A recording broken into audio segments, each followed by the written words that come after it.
Ya, jadi sebelum saya menjelaskan lebih jauh ya, perlu diketahui secara bersama-sama rekan-rekan media terkait perkembangan penyidikan laporan dugaan tindak pidana yang dilaporkan oleh klien kami. Terakhir perkembangannya sudah dilaksanakan oleh penyidik gelar perkara, dan kemudian hasil dari gelar perkara tersebut adalah menaikkan status 2 orang saksi menjadi tersangka. Ya, itu pertama ya. Nah, kemudian informasi yang kami dapatkan dari penyidik secara lisan bahwa diadakan pemanggilan lanjutan setelah ditetapkannya 2 orang ini menjadi tersangka, yaitu inisial NM dan inisial IM.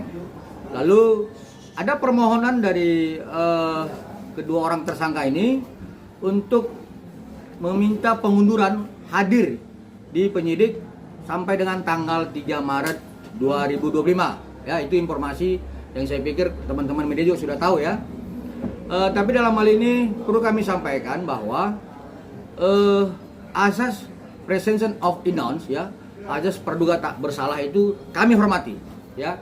Kami sebagai penasihat hukum dari klien kami sangat menghormati itu. Tetapi penyidik dalam hal ini dilindungi dalam satu konstitusi Undang-Undang Nomor 2 Tahun 2002 dalam pasal 18 memiliki kewenangan ya, memiliki kewenangan untuk menilai apakah permohonan untuk diundurkan hadirnya kedua orang tersangka ini dapat diterima atau tidak dapat diterima. Ya, jadi kami dari penasihat hukum Dr. Reza Gladys menyampaikan dalam peristiwa-peristiwa ini kami melihat setelah ditetapkannya kedua orang yang menjadi tersangka, salah satu tersangka berinisial NM yang melalui media sosialnya telah melakukan beberapa peristiwa-peristiwa yang kami anggap sudah melakukan pidana yang berulang. Nah, itu yang pertama. Nah, yang kedua, seharusnya hari ini menurut informasi yang kami dapatkan bahwa kedua tersangka ini sudah dipanggil untuk kedua kalinya. Nah, artinya kami menyimpulkan bahwa kedua tersangka ini tidak kooperatif. Ya. Kemudian yang harus teman-teman media pahami, dari beberapa terlapor, salah satu barang bukti, ya saya buka ini ya, salah satu barang bukti yang dimiliki, yang sudah disita oleh penyidik dengan inisial Dr. O, ya, barang bukti handphone milik Dr. O itu besoknya, ya, setelah Dr. O ini dipanggil, besoknya dia melakukan permohonan pinjam pakai dan dia diizinkan ya oleh atasan penyidik. Nah, artinya unsur pertama tadi bahwa kami melihat adanya perbuatan pidana yang berulang. Kedua, kami melihat tidak kooperatifnya ya dari kedua tersangka sampai dengan pemanggilan hari ini. Ketiga, kami meragukan bahwa dengan kejadian peminjam pakai barang bukti yang dimohonkan dan diizinkan oleh atasan penyidik terkait handphone milik Dr. O ini, kami khawatirkan adanya penghilangan barang bukti.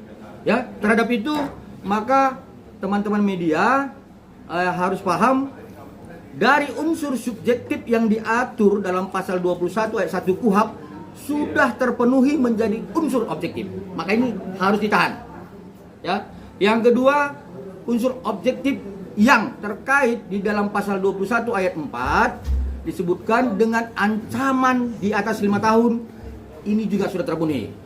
Maka menurut kami tidak ada lagi alasan bagi pihak penyidik untuk tidak melakukan upaya-upaya paksa ya terhadap kedua tersangka untuk kemudian melakukan penahanan terhadap kedua tersangka agar kepentingan hukum dan kepastian hukum dapat dijamin untuk seluruh warga negara, karena ada azas equality before the law yang harus dihormati penyidik. Saya pikir demikian untuk pembuka media.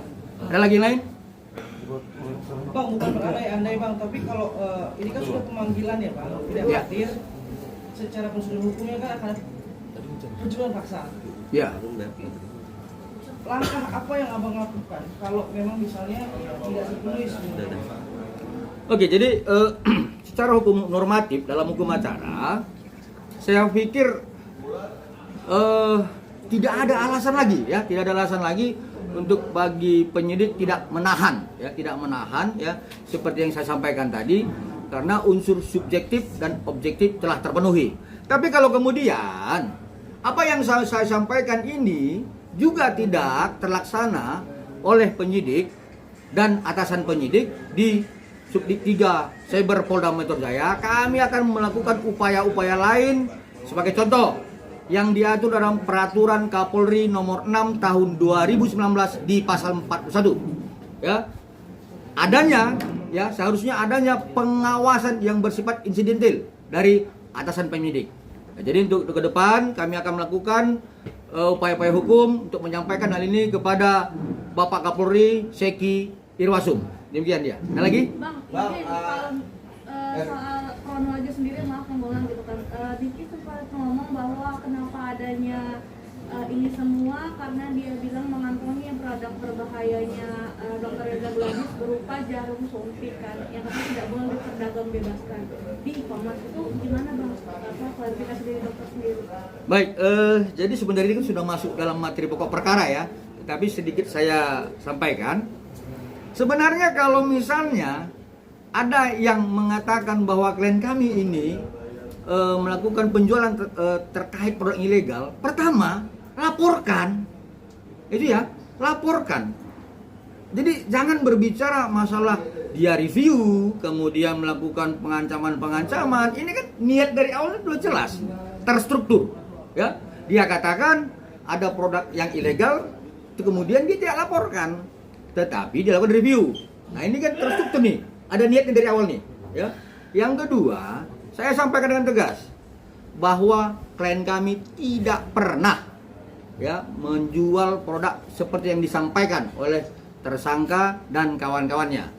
Ya, tapi kalaupun memang dia sudah menjual produk itu, ingat ya, yang perlu saya sampaikan, saya senggol sedikit ya materi pokok perkaranya. Produk itu dibeli, perlakuannya itu di klinik. Ya, perlakuannya di klinik, bukan seperti yang disampaikan oleh si tersangka tersebut. Ya, ada lagi?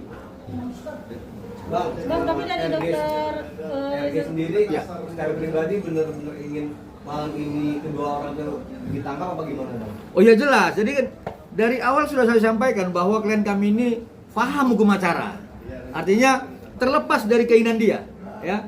Perlu saya sampaikan kepada rekan-rekan semua bahwa klien kami tidak mempunyai dendam terhadap tersangka. Tetapi karena dia paham tentang hukum acara, maka dia berharap hukum normatif, hukum acara itu terlaksana oleh penyidik. Saya pikir itu, ya. Lagi? Bang, tapi dari dokter Gladys sendiri sudah mengetahui belum sih Bang? Ini kan bisa dibilang pemanggilan terakhir keduanya Niki ya, tetapi dia tidak hadir Bang, gitu. Sempat kecewa juga nggak sih dokter Gladys? Kalau dibilang kecewa, ya sudah pasti kecewa. Kekecewaan ini bukan berdasarkan like-dislike ya, tetapi kekecewaan seorang warga negara terhadap penyelenggara negara yang tidak melaksanakan hukum normatif. Ya, jadi klien kami ini kan saya harus sampaikan berulang kepada rekan media bahwa beliau ini paham hukum acara. Jadi kekecewaan dia terhadap penyelenggara negara yang tidak melaksanakan hukum acara. Ini kan pengangkangan terhadap konstitusi. Saya pikir itu ya, secara pribadi dia tidak dendam. Lagi? Jadi soal produk itu memang bukan dijual di e-commerce, tapi kalau mau melakukannya tindakannya harus di klinik seperti itu ya. Ya, kuncinya begini ya. Ini senggol-senggol sedikit ya. Pada intinya si pembeli membeli di e-commerce, kemudian diberikan voucher. Ya, cukup itu ya. Diberikan voucher, kemudian voucher dibawa ke klinik, lalu perlakuannya ada di klinik. Ya, jangan diperpanjang. Nanti saya masuk dalam materi pokok perkara ini. Nanti penyidik ini agak marah sama saya ini. Oke, yang lain?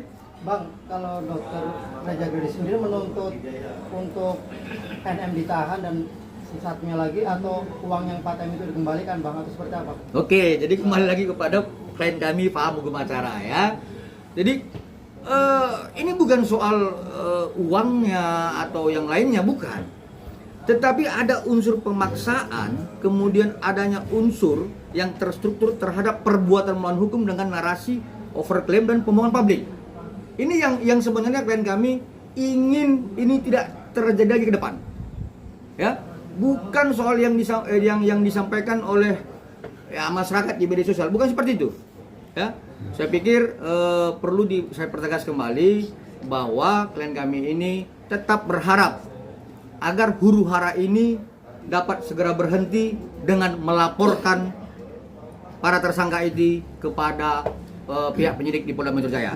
Saya pikir itu. Oke bang. Bang, ini kan Anda begini. sendiri nggak mengharapkan uangnya kembali bang? Pendekatan gitu. Kalau saya pribadi ya saya perlu dong kan. Tetapi kalau klien kami ini kan tetap mengacu kepada hukum acara. Soal itu nanti biar nanti upaya-upaya hukum lainnya kami lakukan seperti gugatan perdata dan sebagainya. Seperti itu. Bang, Bang, kembali ini kan untuk masalahnya- paten atau lebih bang, karena kan pasti banyak kerugian kan dari dampak yang dilakukan oleh NM sendiri. Ya, secara tidak pidananya, dugaan tidak pidananya itu jelas yang sebagaimana disampaikan oleh Humas Polda Metro Jaya itu sebesar 4M. Tetapi kerugian material dan imaterial yang lainnya itu pasti lebih. Nanti kan upayakan dalam gugatan perdata, ya. Bang, balik lagi bang ke kronologinya sendiri kan ketika Bang Fahmi itu berstatement jika awalnya tektokannya hanya IM dan RG. Nah, tidak mengenal sosok RG, NM sendiri. Gimana nih bang? Memangkah dari awal memang tektokannya sama IM, baru kemudian ke NM atau seperti apa sih bang? Ya, jadi memang rekan-rekan media ini kan suka kali masuk dalamnya. Tapi saya senggol-senggol ya. Sebenarnya peristiwanya itu ada 4 peristiwa hukum. 1 tertanggal 27 Oktober. Ya, ini peran utamanya adalah Dr. O. Oke. Kemudian peristiwa 13 November. Ya, terlibatnya tersangka dengan inisial IM. Ya. Kemudian peristiwa tanggal 14 terjadinya peristiwa transaksi dan pemberian. Oke. Kemudian peristiwa tanggal 27 November itu terkait Dr. S. Ya, jadi saya tidak masuk terlampau dalam. Inilah 4 peristiwa yang kemudian harus dikaitkan oleh penyidik untuk ya kembali sebagai tambahan ya. Sebenarnya saya juga sebagai penasihat hukum dari klien kami keberatan terhadap hanya ditetapkannya 2 tersangka seperti itu. Oke. Ya. Jadi seharusnya dengan 4 peristiwa yang sudah disampaikan oleh klien kami dalam berita acara pemeriksaan dan klarifikasi dan berita acara pemeriksaan tambahan lanjutan setelah para tersangka dan terlapor yang lainnya diperiksa, klien kami diperiksa lagi. Ya. Ya, saat itu saya juga curiga ini ada apa gitu ya. Tetapi klien kami menyampaikan dengan peristiwa yang sebenarnya dan kami beranggapan ya harus tidak boleh 2 tersangka di situ. Karena ada 4 peristiwa yang terjadi. Demikian ya. Oke, Bang, berarti ini sekali lagi bukan dalam waktu yang cukup singkat ya, Bang? Dimulai dari November berarti ya? Oktober, Sorry, 27 Oktober. Dimulai dari Oktober sampai November, 13 November. November, Desember, Januari, Februari, 5 bulan, 4 bulan ya, Bang? Kalau laporannya kan 3 Desember nih, 2004. 3 Desember. Kan karena kan banyak begini, banyak bilang, kok giliran yang ini cepet banget sih naiknya, statusnya segala macam gitu kan? Oke. Kalau sesuai dengan ketentuan hukum, langkahnya seperti apa? Memang atau memang cukup 2 alat bukti atau segala macam itu sudah? Oke, baik. Jadi saya sampaikan kepada rekan-rekan media, banyak memang laporan masyarakat ya, laporan dugaan pidana ini prosesnya lambat, ya banyak seperti itu. Tapi ya saya harus sampaikan bahwa mungkin alat bukti dan barang bukti yang disampaikan oleh pelapor itu sifatnya kabur, ya obskaliber ya. Tetapi klien kami ini menyampaikan barang buktinya sebagaimana pasal 39 KUHP itu dengan terang benderang. Ya, kemarin Humas Polda Metro Jaya kan sudah sampaikan ada 9 barang bukti. Ya, hasil tangkapan layar percakapan ya, kemudian hasil rekaman dan sebagainya. Nah, 9 barang bukti ini kalau dalam pasal 184 KUHP itu dimasukkan ya, di-compare dia. Ketika ini sudah terpenuhi minimal 2 alat bukti, maka penyidik dapat menetapkan tersangka. Seperti itu. Jadi mulai tanggal 3 Desember kita buat laporan, kemudian tanggal 30 Desember itu kami menerima SPDP dan SP2HP bahwa sudah dilakukan gelar perkara dan dinaikkan statusnya dalam tingkat sidik. Itu 30 Desember, berarti 27 hari ya. Artinya barang bukti yang terang benderang yang dikatakan Humas Polda Metro Jaya ada 9 barang bukti itu dalam waktu 27 hari divalidasi. Ya, divalidasi oleh penyidik. Sebenarnya kalau saya penyidik itu cukup 5 hari. Kenapa? Ini terang benderang.